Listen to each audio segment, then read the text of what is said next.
All right, JoJo and Taylor, certainly unique players on the football field, but JoJo, your mom is actually from Cambodia. You are, Taylor, half Chinese, so I'm just curious, take me through what it was like, and JoJo, I'll start with you, growing up with that Asian heritage. It's pretty cool being a part of, two different ethnicities and seeing different backgrounds and different sides and experiencing the culture. It's really cool. The family, the support, everybody's always there, everybody's always around, grandma's always cooking, so we love that. Yeah, just like he was saying, it was cool seeing my mom's background, her culture. She was born in Shanghai, so she came over here, and her parents, so my grandparents, are always they were always around, so they're always cooking good food, good authentic Chinese food. So seeing their background and seeing part of my background too, that was very, very cool growing up. From a cultural standpoint, and maybe this is every culture, but I experienced this. I always heard the stories, the sacrifice, the way to get to the United States and that path. I'm curious, what are the stories that you were told about how your families got here?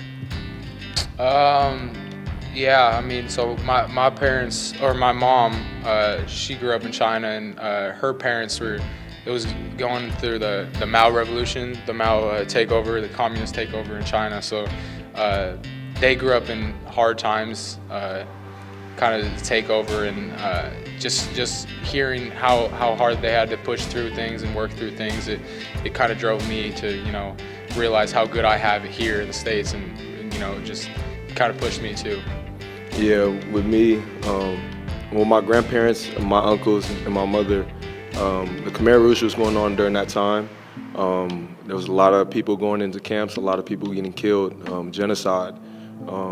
They were fighting for their lives. My uncle was telling me a story when my grandma got sick with a disease, and usually you would die, everybody would die, but she ended up surviving.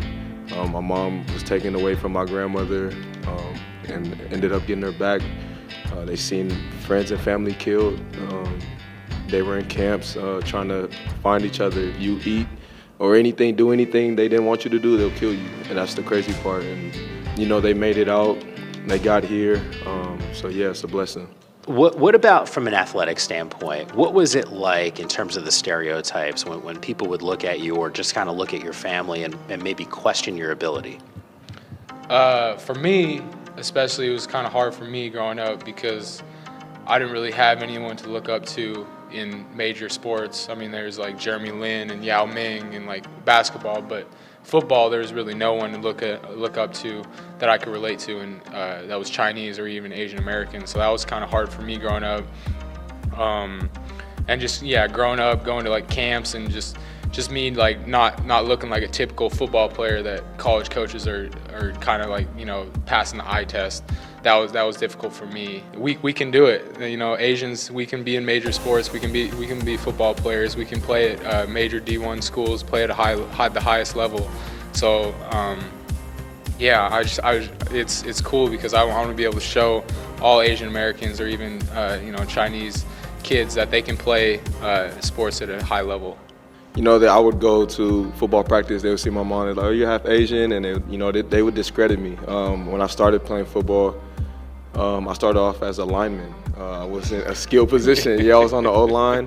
I was one of those guys that got 12 plays a game. I just kept working. I kept pushing myself. A lot of people didn't think, I would be where I am right now. Going off what Taylor was saying, we have a big influence that I didn't even know we had. I've had Cambodian Americans hit me on Instagram like, oh, you play for Washington? That's so cool. I've never seen a Cambodian play at that level. And, it means a lot to me. And I follow all those little guys back. I tell them, hey, just keep pushing, keep working hard. You'll get there, represent.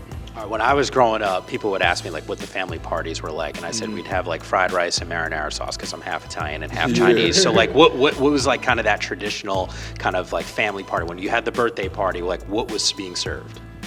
Always Chinese food. My grandma would make her famous dumplings, and then just a whole bunch of fried rice, just a bunch of Chinese dishes. There was like a million Chinese dishes. Yeah, we had all the Cambodian dishes. We had some fermented fish dipping sauce. Sounds nasty, stinks, but it was good. Spicy food. some lemongrass chicken, call it chakadung. Man, it's amazing. Yeah. Guys, I really do appreciate you sharing your story and obviously giving us a better sense of what it's like and just how meaningful your guys' role is in athletics. Yeah, I appreciate it. Yeah, thank you.